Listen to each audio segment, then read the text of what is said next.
CBG industry में क्या potential है, क्या चीज़ें सीबीजी प्लांट में इन्वेस्ट करने वाले इन्वेस्टर को मालूम होनी चाहिए। मैं कहना चाहता हूँ कि ये एक ग्रीन गैस रेवोल्यूशन है, जिसे हमने इथेनॉल का एक रिवॉल्यूशन दिखा। सीबीजी प्लांट में अगर मैं इन्वेस्ट कर रहा हूँ तो पोटेंशियल क्या है पूरे इंडिया के अंदर। हमें 5000 प्लांट लगाने पड़ेंगे जो भी 10 टन की कैपेसिटी के। उस 5000 प्लांट में 10 टन भी हम डेली प्रोड्यूस करते तो 50,000 टन बनेगा। तो एनुअली देखा जाए तो हम ये 20% जो डीजल का कंजम्पशन है, टोटल डीजल कंजम्पशन के 20% हम सीबीजी से रिप्लेस कर सकते हैं। जो सीबीजी प्लांट है इसमें कौन कौन सी प्रोसेस इन्वॉल्व है और किस प्रोसेस में क्या ध्यान रखना चाहिए। इन्वेस्ट करने के पहले प्लांट पे फोकस ना किया जाए कि मेरे पास पहले फीड स्टॉक क्या अवेलेबल है। अच्छा, राइट। अगर आप पहले प्लांट लगा रहे हो फिर फीड स्टॉक की तरफ ध्यान दे रहे हो तो वो बहुत बड़ी एक मिस्टेक है। सीबीजी इंडस्ट्री में क्या पोटेंशियल है, सीबीजी प्लांट के अंदर कौन कौन सी जो प्रोसेस है वो इन्वॉल्व है, जिससे कि कंप्रेस्ड बायोगैस प्रोड्यूस होता है, और इस प्रोसेस के अंदर क्या चीज़ें ध्यान में रखनी चाहिए, क्या चीज़ें सीबीजी प्लांट में इन्वेस्ट करने वाले इन्वेस्टर को मालूम होनी चाहिए। और उसके बारे में डिटेल डिस्कशन के लिए आज हमारे साथ है इंडिया की जानी मानी कंपनी ईपीसी प्रोजेक्ट कंपनी, जो कि ethanol plant manufacturing and CBG plant manufacturing में नंबर 1 है, Raj process equipment and system private limited के marketing and mister Binu Panicker ji. Welcome Binu ji, आपका हमारे पॉडकास्ट में स्वागत है। Thank you Rajesh ji, thank you for inviting me through this podcast. और जैसे आपने कहा कि सीबीजी मार्केट में क्या पोटेंशियल है, ये बायोगैस इंडस्ट्री में क्या पोटेंशियल है, मैं कहना चाहता हूँ कि ये एक ग्रीन गैस रेवोल्यूशन है जो अब शुरुआत हुई है। हाँ, जिसे हमने 2017-18 में एक इथेनॉल का एक रिवॉल्यूशन दिखा, जब 30% ब्लेंडिंग को हमने गए, अभी हम 85% की तरफ E85 की तरफ जा रहे हैं, E20 से E85। वैसे ही ये एक ग्रीन गैस रेवोल्यूशन है जो मैं चाहता हूँ कि सब इसका भाग रहे। अच्छा, मतलब इससे फायदा, मतलब देखिए मॉनेटरी बेनिफिट, मतलब पैसे के तौर पे तो डेफिनेटली बेनिफिट है, उसके अलावा बहुत सारे फायदे हैं इसमें। अच्छा, तो मैं इस पॉडकास्ट के थ्रू दर्शकों को ये कहना चाहूँगा कि इसमें क्या बेनिफिट्स होंगे, इन्वेस्टमेंट कैसा होता है, इस पे क्या डिपेंडेंसी होती है, क्या फीड स्टॉक्स, मतलब गैस तो खुद प्रोड्यूस नहीं होता, इसे कुछ डालना पड़ेगा, तो मल्टीपल फीड स्टॉक्स अवेलेबल है और इसका पोटेंशियल क्या है, तो उस पॉइंट पे मैं इस पॉडकास्ट को लेके जाना चाह रहा हूँ। ठीक है सर, तो मुझे सर ये समझाइए कि ये सीबीजी जो मार्केट है, राइट, सीबीजी प्लांट में अगर मैं इन्वेस्ट कर रहा हूँ तो पोटेंशियल क्या है पूरे इंडिया के अंदर। जैसे हम देख रहे हैं इस प्रेजेंटली इंडिया जितना भी ऑयल इंपोर्ट करता है, राइट, उसको रिफाइन करके हम petrol diesel as on required हम रिफाइन करते हैं। अभी डीजल का एटलीस्ट हम 20% भी कंज्यूम करें तो हमारा जो रिक्वायरमेंट है, राइट, तो वो रिक्वायरमेंट को कैटर करने के लिए हमें 5000 प्लांट लगाने पड़ेंगे जो भी 10 टन की कैपेसिटी के। अच्छा, मतलब 18 लाख टन सीबीजी का रिक्वायरमेंट है अगर हम इस फील्ड में सीबीजी की तरफ पोटेंशियल देखा जाए। मतलब ये हो गया कि हर एक तहसील में एक प्रोजेक्ट आने वाला है नियरेस्ट फ्यूचर में, राइट। क्या बात है, जैसे मैं कह रहा हूँ अगर 10 टन भी 5000 प्लांट लग जाए, जिससे सतत ने कहा है, सतत मतलब गवर्नमेंट ने जो इनिशिएटिव स्टार्ट किया है sustainable alternative energy for transport, तो उसके आधार पे 5000 प्लांट का टारगेट रखा हुआ है। उस 5000 प्लांट में 10 टन भी हम डेली प्रोड्यूस करते तो 50,000 टन बनेगा। तो एनुअली देखा जाए तो हम ये 20% जो डीजल का कंजम्पशन है, टोटल डीजल कंजम्पशन के 20% हम सीबीजी से रिप्लेस कर सकते हैं। ये रही बात 20% की तरफ, मैं ज्यादा भी नहीं कह रहा हूँ। तो इसमें पोटेंशियल है। मैं 10 टन 5000 प्लांट की बात कर रहा हूँ, पर ऑन एन एवरेज कोई 5 टन का लगाता है, कोई 20 टन का लगाता है। अच्छा, so there is a good potential in this. अच्छा सर, आपके हिसाब से जो सीबीजी प्लांट है इसमें कौन कौन सी प्रोसेस इन्वॉल्व है और किस प्रोसेस में क्या ध्यान रखना चाहिए, उसके बारे में हम बात करेंगे। राइट, तो सर मुझे पहले तो ये बताइए कि कौन कौन सी प्रोसेस अवेलेबल है इसमें। देखिए, इसमें पहले अगर हम बात करते हैं प्रोसेस की, तो प्रोसेस इसमें मल्टीपल प्रोसेसेस होते हैं। तो it depends on the feed stock. अगर हम प्रोसेस के पहले हम फीड स्टॉक की तरफ जाते हैं, अच्छा, तो आई वुड थिंक कि इसमें बेस्ट फीड स्टॉक अगर कहा जाए तो all of them are best in its way. Best कब होता है? अवेलेबिलिटी के ऊपर। अच्छा, right. So some certain feedstock जो है बहुत इजीली अवेलेबल है, हर रीजन टू रीजन वेरी होता है। कई अगर हम नॉर्थ में देखें तो paddy straw it's very easily available. तो पैडी स्ट्रॉ एक अच्छा फीड स्टॉक है and it can give you a good gas at a good quality level based on the process. अगर हम नेपियर ग्रास देखा जाए तो अगर आपके पास cultivation available like in Maharashtra बहुत सारी लैंड एज लीज पे गवर्नमेंट देती है, गवर्नमेंट इनिशिएटिव ले रही है कि take the land on lease and start the Napier grass farming. तो नेपियर ग्रास आप लीज लैंड लेके भी लगा सकते हैं. प्रेस मड, अगर शुगर केन इंडस्ट्री हो तो प्रेस मड इजीली अवेलेबल है. तो प्रेस मड एक अच्छा सोर्स होता है. आप शुगर इंडस्ट्री के साथ एग्रीमेंट करके प्रेस मड भी सोर्स कर सकते हैं. Cane trash is available in plenty, right. तो अगर देखा जाए तो हर एक फीड स्टॉक अपनी अवेलेबिलिटी के ऊपर बेनिफिट मतलब कन्वीनियंट होता है. बंदे जो इन्वेस्टर जाना चाह रहे हैं वो पहले ये सोर्स करना है उसे कि फीड स्टॉक अवेलेबल है या नहीं. पहला काम उसे होता है फीड स्टॉक के ऊपर. उनके एरिया में क्या फीड स्टॉक है, उस हिसाब से प्लान को डिजाइन किया जाएगा. Right, definite. परफेक्ट. तो ये इन्वेस्ट करने के पहले प्लांट पे फोकस ना किया जाए कि मेरे पास पहले फीड स्टॉक क्या अवेलेबल. अच्छा. राइट. अगर आप पहले प्लांट लगा रहे हो फिर फीड स्टॉक की तरफ ध्यान दे रहे हो तो वो बहुत बड़ी एक मिस्टेक है. तो फीड स्टॉक एक मेजर चैलेंजिंग पोर्शन है इस पूरे प्रोजेक्ट का. क्योंकि क्या है, गैस तो आप एग्रीमेंट कर लेते हो तो ट्राई पार्टी एग्रीमेंट हो जाता है गेल के साथ. तो gas offtake is not a big challenge, right. You can आप पाइपलाइन में इंजेक्ट कर सकते हो या कैस्केड में भर के सेल कर सकते हो. रही बात फर्टिलाइजर की, इसमें जो फर्टिलाइजर भी बाहर आता है वो भी आप सेल कर सकते हो. आप एग्रीमेंट फॉर्म करके सेल कर सकते हो. अभी चैलेंज इस प्रोजेक्ट में क्या होता है कि फीड स्टॉक अवेलेबिलिटी जो आपको डेली लगना है. तो जैसे अगर मैं कहता हूँ नेपियर ग्रास पे तो 20 टन में 1 टन सीएनजी बनता है. अगर मैं 12 टन का प्लांट लगाऊं तो 240 टन का नेपियर मुझे रोज लगता है. तो मुझे 240 टन अगर रोज लगना है तो मुझे कम से कम एक 350 से 400 एकड़ की जमीन लगती है 12 टन प्लांट चलाने के लिए, ताकि मैं रोज 240 टन फीड करते रहूं. अच्छा, एक एकड़ में कितना मतलब देखिए अभी ये होता है नेपियर ग्रास की वैरायटी के ऊपर. अगर मैं बेस्ट कहूँ तो सुपर नेपियर ग्रास जो 200 टन पर एकड़ पर एनम आपको देता है. तो अगर मैं इसे कैलकुलेट करूँ तो अगर मुझे 240 टन रोज देना है 12 टन का प्लांट चलाने के लिए, 12 टन आउटपुट, तो मुझे 400 acres on an average 350 to 400 acres to be on the safer side.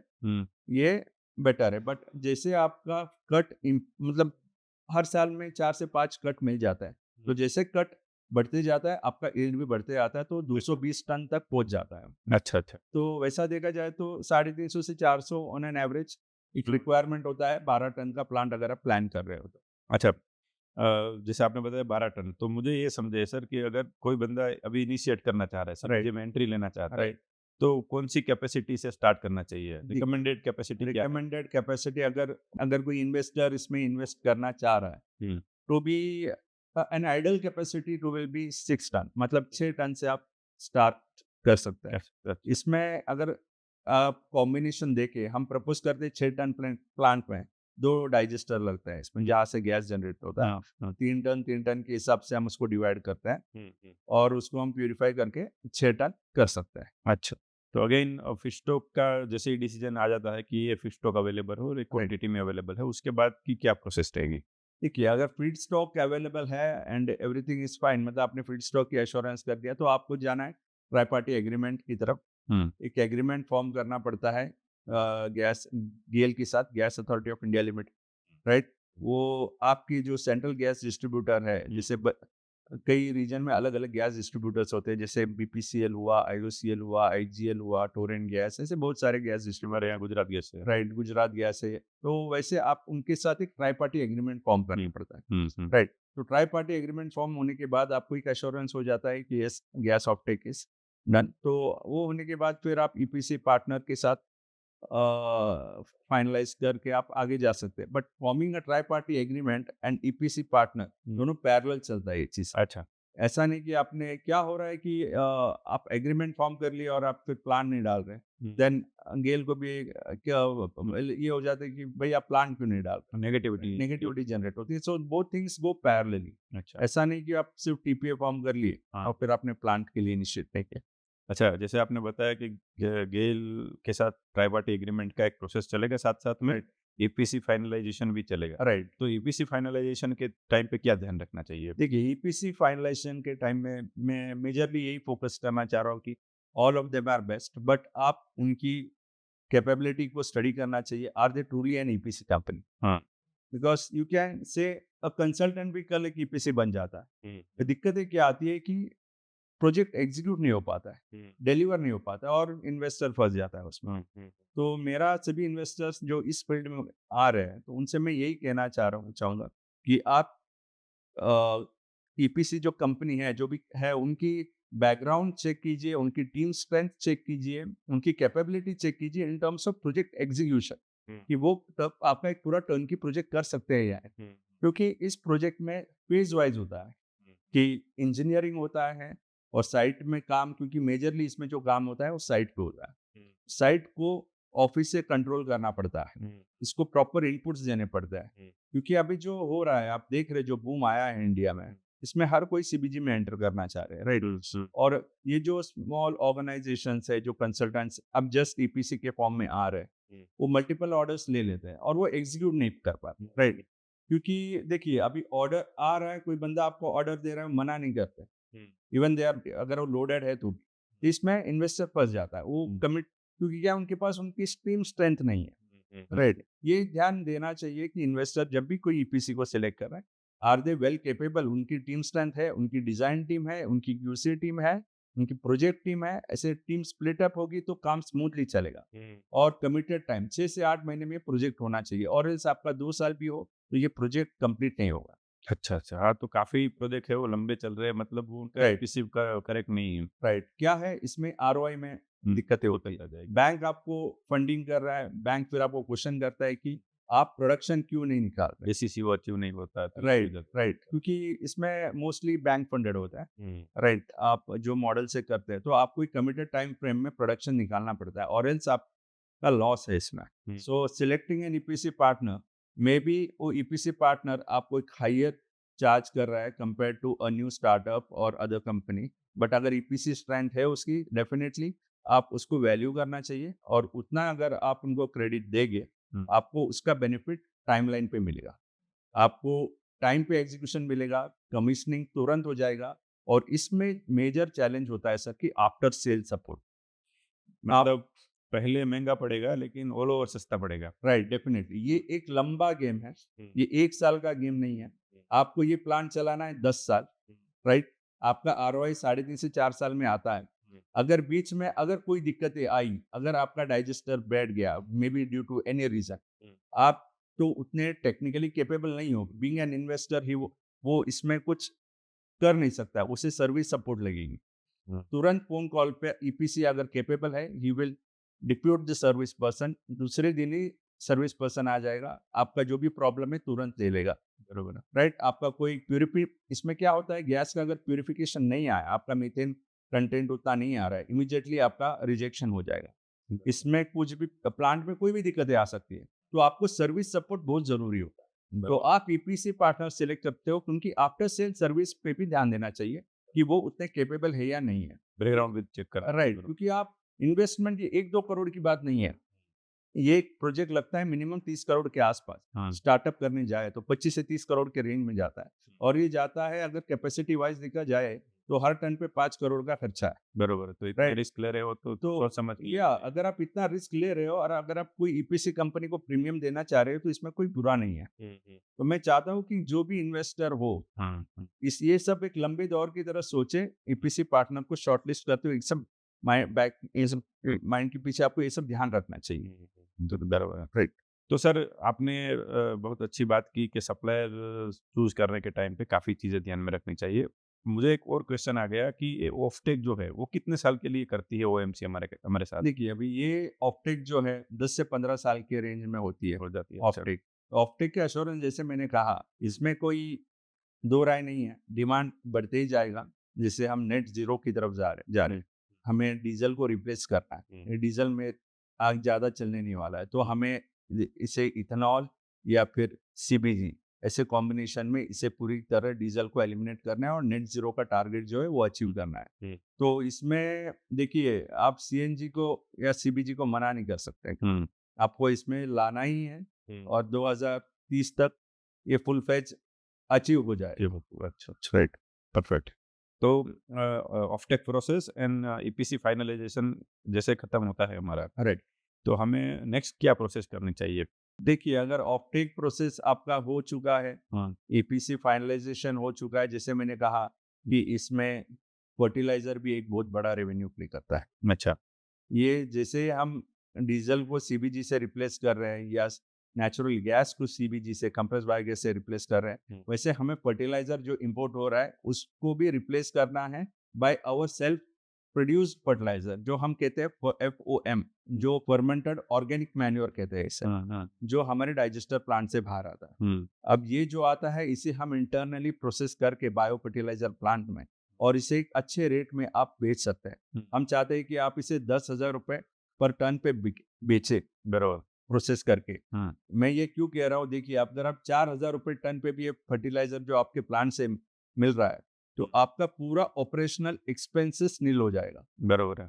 आपका जो भी प्रॉफिट है, गैस सेल होने वाला जो भी रेवेन्यू है, it will go as a profit in your bank account. हुँ, तो आपका खर्चा जो है, मैन पावर का खर्चा और जो पावर का खर्चा जो प्लांट का है, वो पूरा जो है फर्टिलाइजर के रेवेन्यू से नील हो जाएगा। नील तो आपको फोकस करना है कि मेरा वो रेवेन्यू तो नील तो हो जाए हुँ, और फर्टिलाइजर से भी प्रॉफिट और बने। बर तो हम चाहते हैं कि आप इसे पुश करके 7 से 8-10 रुपए तक लेके जाए। तो हम क्या करते हैं, हमारे प्लांट में हुँ, हम एक बायो फर्टिलाइजर प्लांट देते हैं, हुँ, एक सेक्शन हुँ, जो फर्टिलाइजर जनरेट होता है उसे प्रोसेस करके उसका रेवेन्यू बढ़ाते हैं। बरोबर, उसमें एनरिचमेंट करते हैं। बरोबर। अलग अलग, जैसे बेंटोनाइट हुआ, जिप्सम हुआ, इसमें डाल के इसे ग्रैनुलेट करके इसे प्रोसेस करते हैं और इसे सेल करते हैं।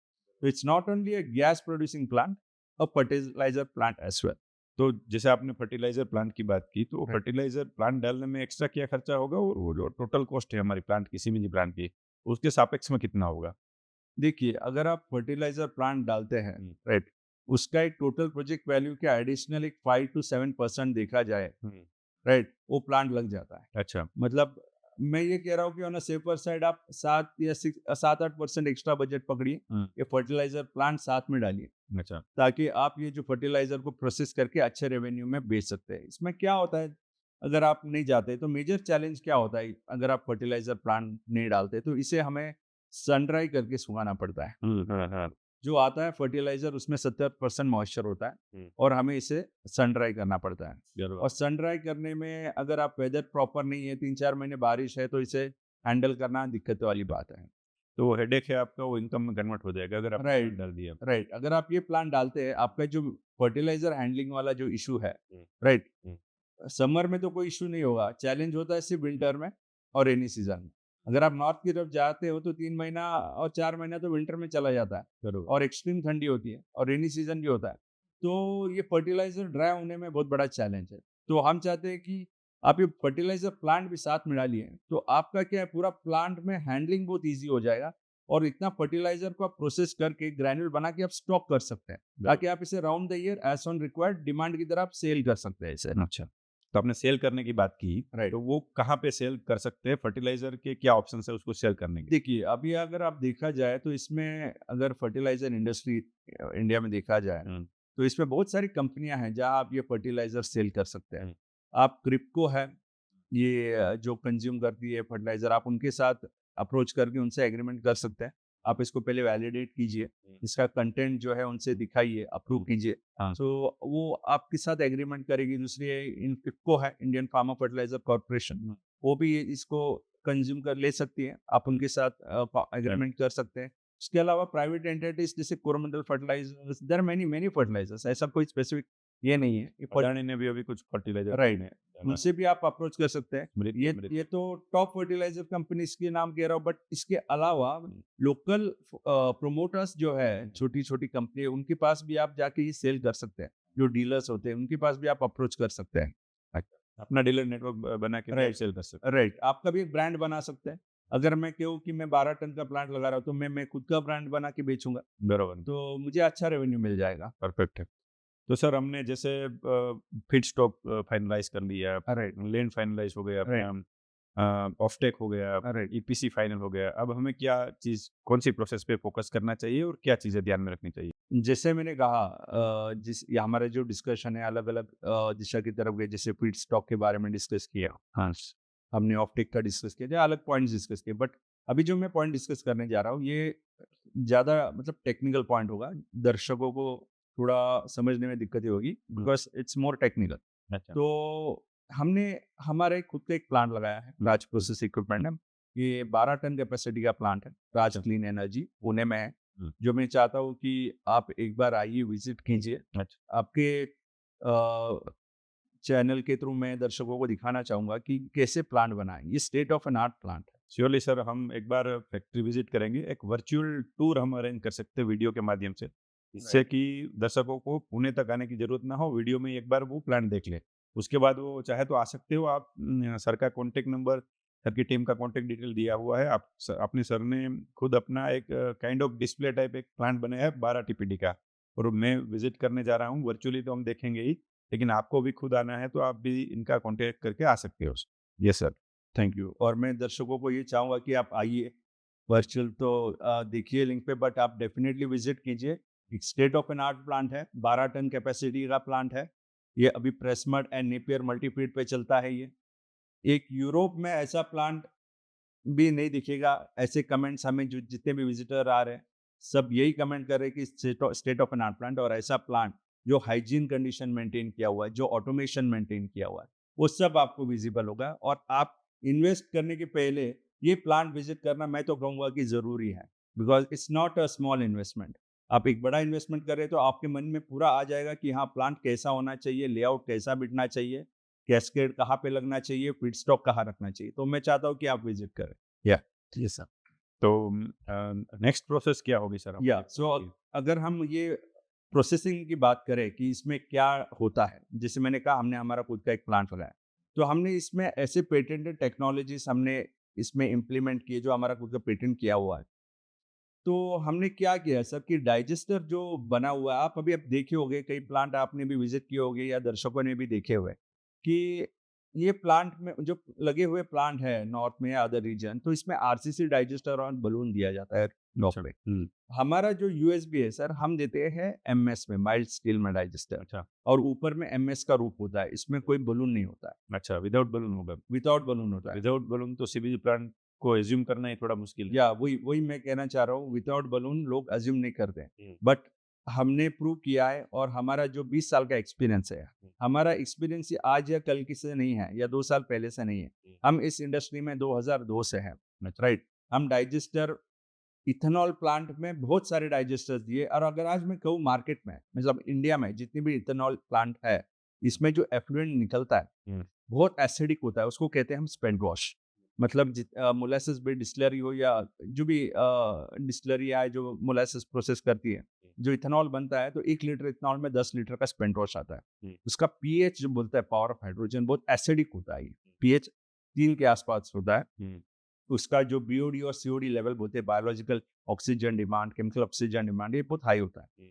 तो इसमें जो H2S होता है, ये इस जिसकी जो गैस बनती है, उसमें जो H2S होता है, उसमें 40,000 पीपीएम का H2S होता है। हुँ। और उस स्पेंट वॉश को हम देते हैं एमएस का डाइजेस्टर। हुँ।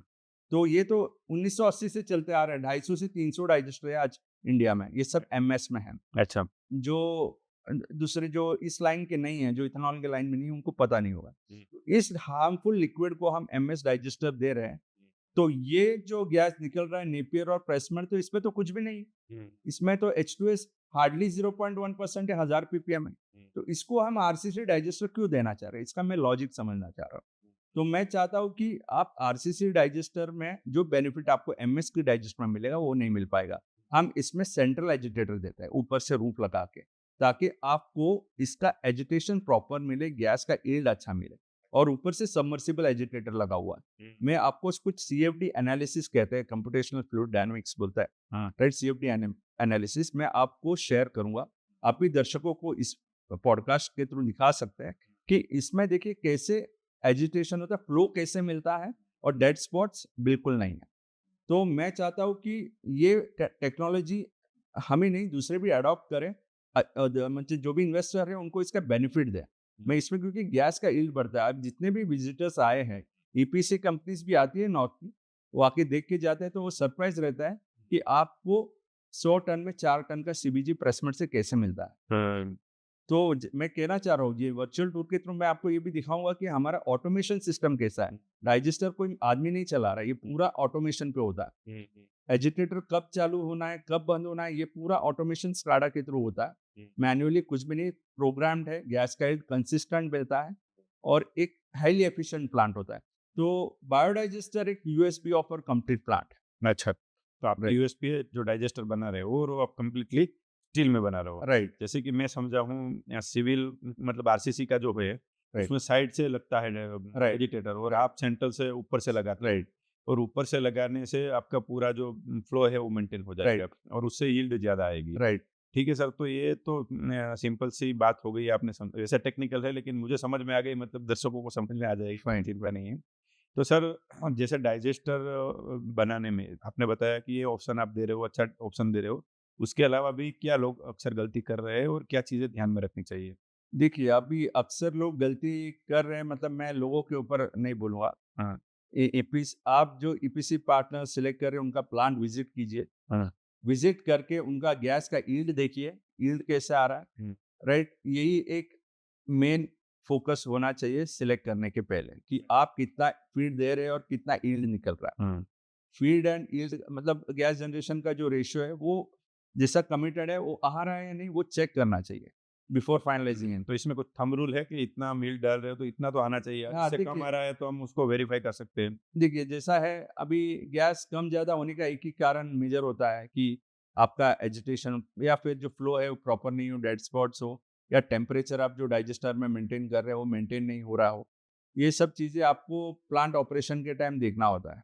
अच्छा, ये ये टेम्परेचर कैसे मेंटेन किया जाता है सर? देखिए अभी कैसा होता है कि ये होता है हमारा मेसोफिलिक रिएक्शन। हुँ, ये टेम्परेचर तो समर सीजन और ऑलमोस्ट 35-40 के रेंज में चलते रहता है।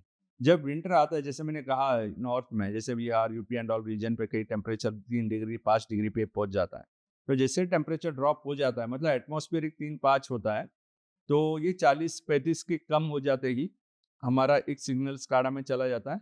तो एक गर्म पानी सर्कुलेट होता है अंदर पाइप दिया हुआ। अच्छा, अच्छा। तो ये टेम्परेचर को फिर से लाता है और वो मेंटेन रहता है। मतलब ये सिर्फ विंटर सीजन में ये चैलेंज आता है, तो हम ये टेम्परेचर मेंटेन करते हैं इसमें। तो ये आरसीसी वाले में तो पॉसिबल नहीं होगा ये मेंटेन करना। नहीं, आरसीसी में भी पॉसिबल है, उसमें भी पाइप दिए होते हैं, अच्छा, उसमें भी आप टेम्परेचर मेंटेन किया कर सकते हैं। इन दोनों में डिफरेंस यही है कि एजिटेशन, सेंट्रल एजिटेशन होता है अच्छा। और उसमें लैटरल एजिटेशन होता है। जो हमने देखा है कि सेंट्रल एजिटेशन में ज़्यादा गैस यील्ड बनता है।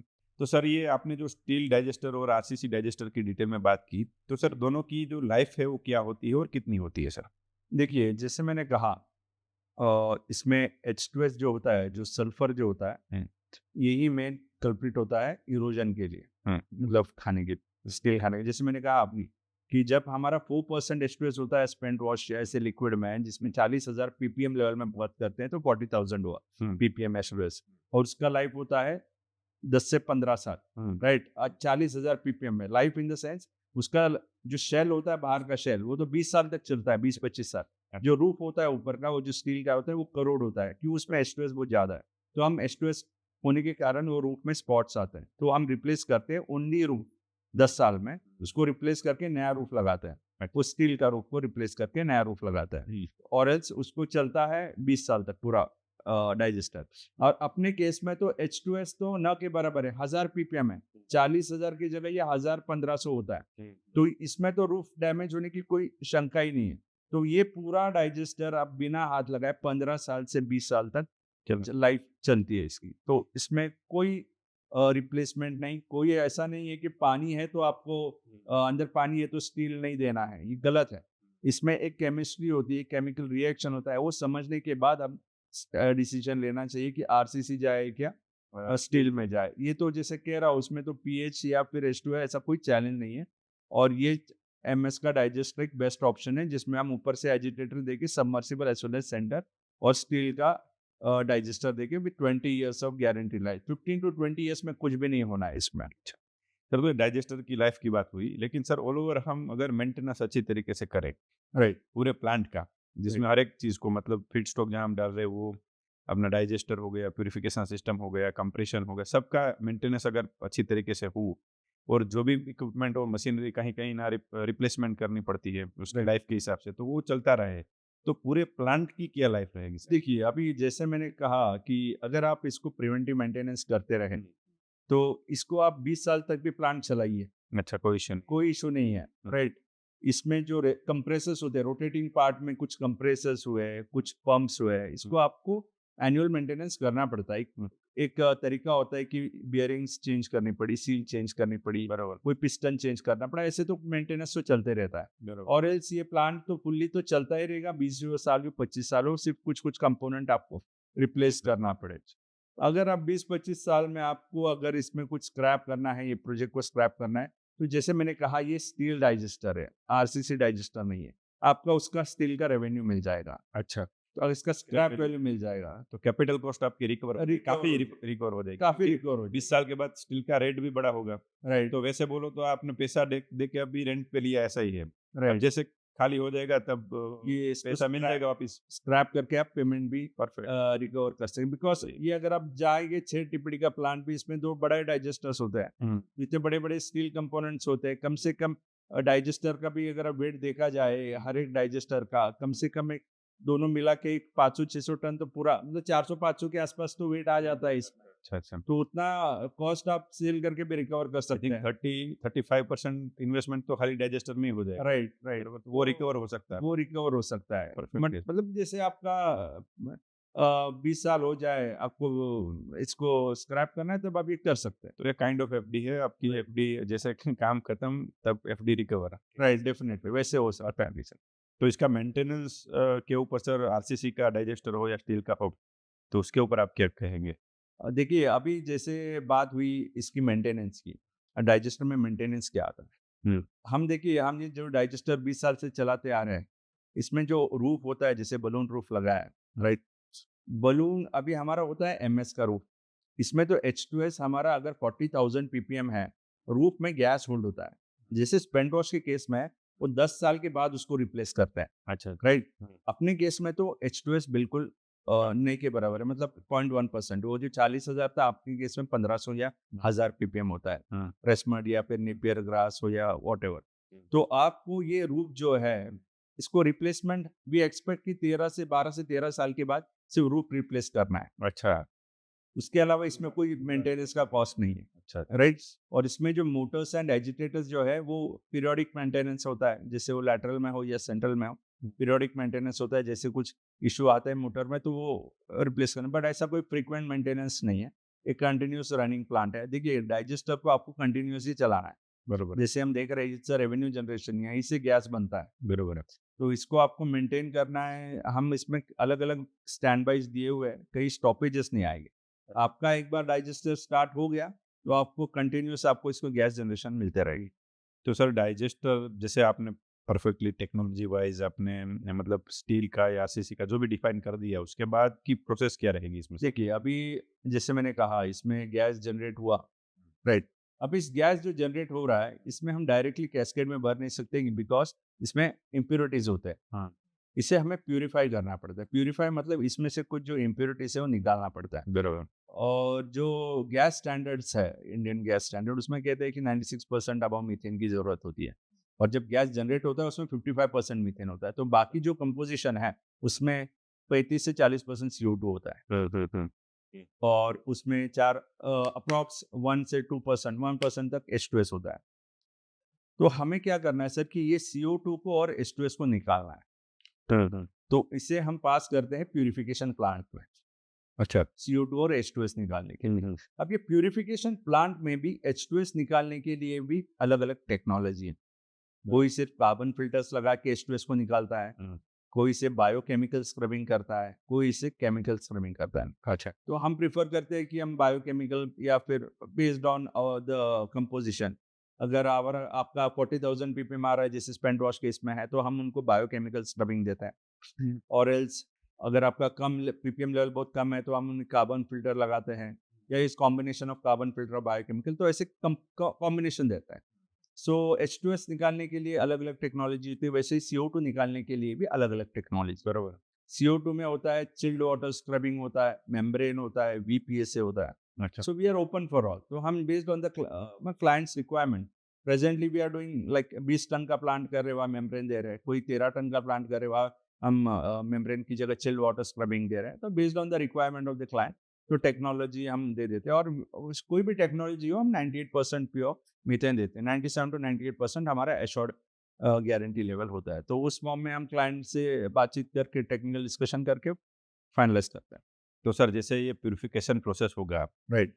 तो उसमें गैस लॉस का भी कुछ इश्यू आता है, वो उसको थोड़ा हाँ, फंडामेंटल क्या है? देखिए अभी गैस लॉस जो है, हुँ। अब हम जो कहते हैं तो हम अश्योर देते हैं कि नॉट मोर देन 1% या 1.5%।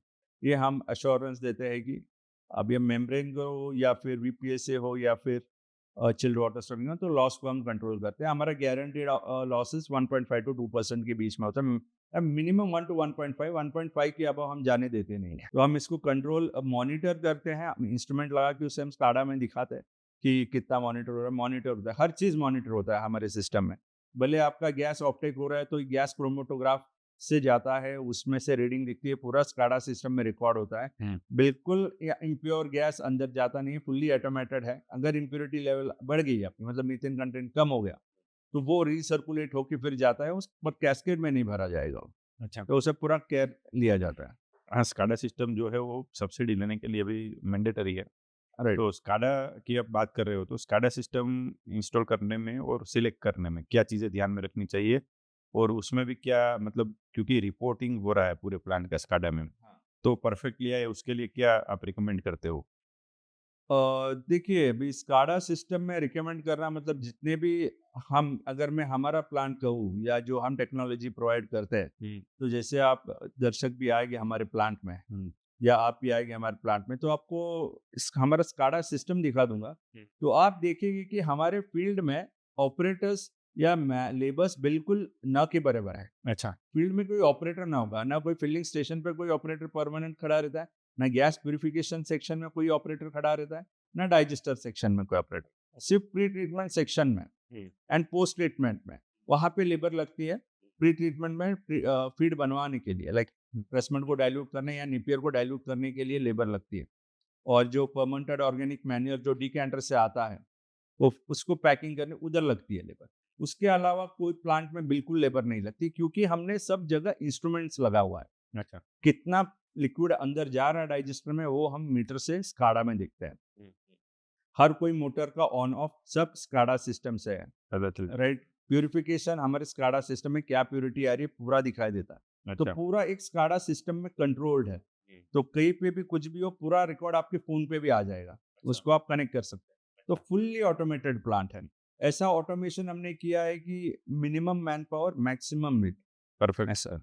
उससे मैन पावर तो घट ही जाएगा, लेकिन प्योरिटी में जो इश्यू आता है, मान लो प्यूरीफाई नहीं है गैस, तो आपका ओएमसी लेगा नहीं आपका गैस, तो वो भी आप यहाँ पे रिज़ॉल्व कर सकते हो। राइट, डेफिनेटली जो भी प्योरिटी लेवल है हम मॉनिटर करते हैं हमारे स्काडा सिस्टम में। एक एक मिनट का प्योरिटी लेवल हम आप देख सकते हैं इसमें। अच्छा, अगर प्यूरिटी नहीं आया कुछ कारणवश, या गैस हाँ। में इश्यू आ गया, या यील्ड में हुआ, या अपना पिट स्टॉक डाला उसमें इश्यू आ गया, तो क्या कर सकते हैं सर उसमें? देखिए अभी प्योरिटी नहीं आया तो हम इसको ट्रबल शूट करते हैं कि रीजन क्या है। बट मेरा कहना है कि अगर इम्प्योर गैस हो रहा है, मतलब प्योरिटी उतनी नहीं मिल पा रही है, तो फिर रिसर्कुलेट होके फिर वो प्योरिटी लेवल मेंटेन करने में जाता है। प्योरिटी नहीं आने के कई कारण होते हैं।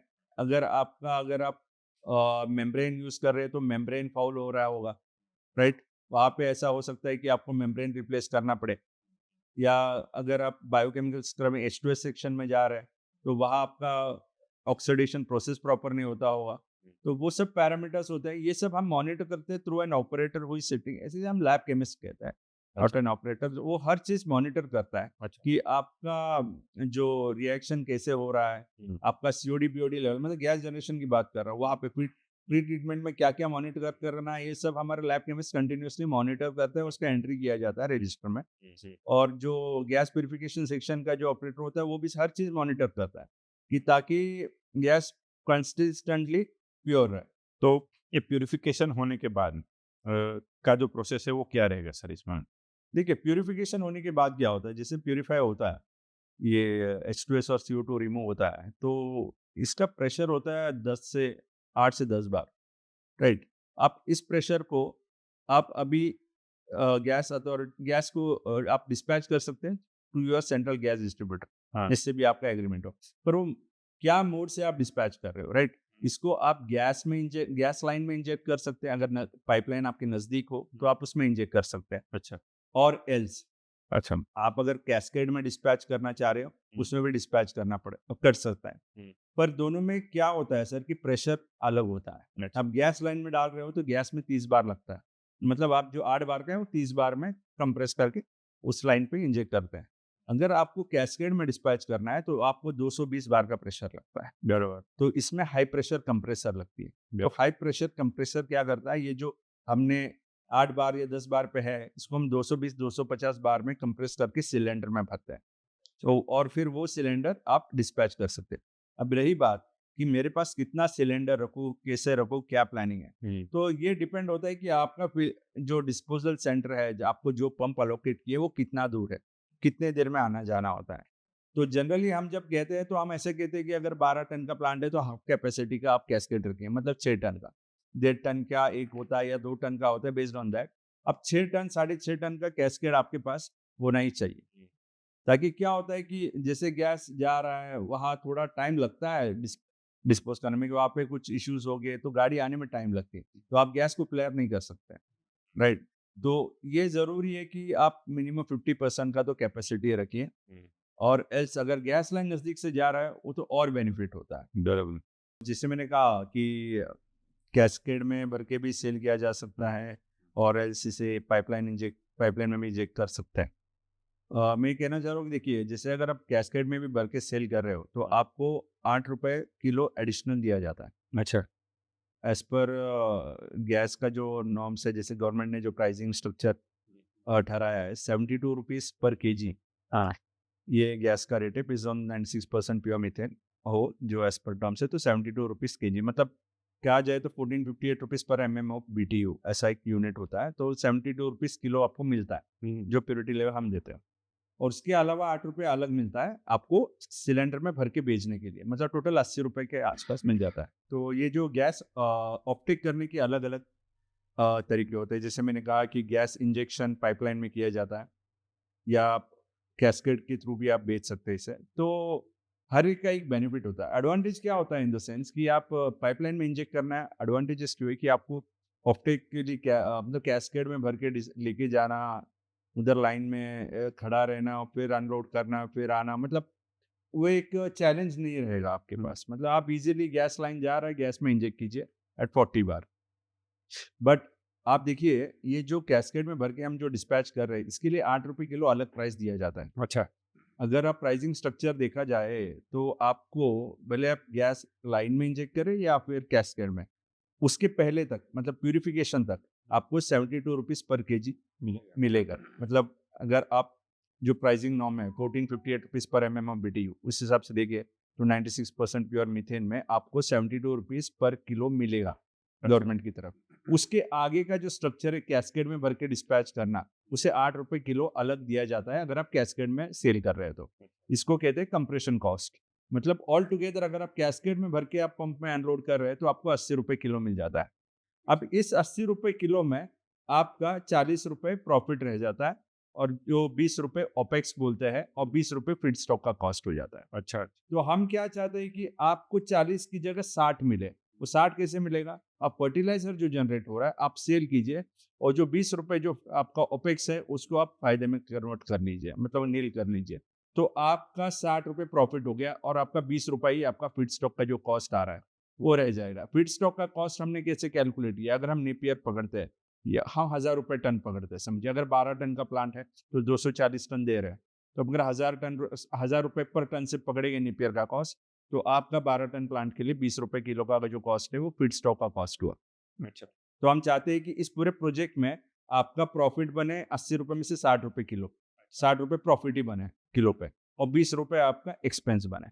उस हिसाब से देखा जाए तो आपका ROI बहुत जल्दी निकल के आ जाएगा। तो ऐसा पूरा स्ट्रक्चर होता है। जैसे ऑप्टिक की बात की, जैसे लोडिंग 2 तरह की होते हैं, गैस लाइन में होता है, कैस्केड के थ्रू होता है। अच्छा। अच्छा।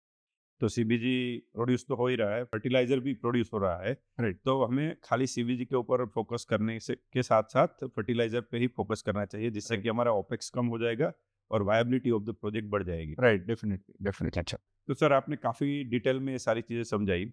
यस। लास्ट में मैं आपको एक सर क्वेश्चन पूछना चाहता हूँ कि आप हमारे दर्शकों को इस पॉडकास्ट के माध्यम से एक कुछ मैसेज देना चाहते हो तो आप दे सकते हो सर।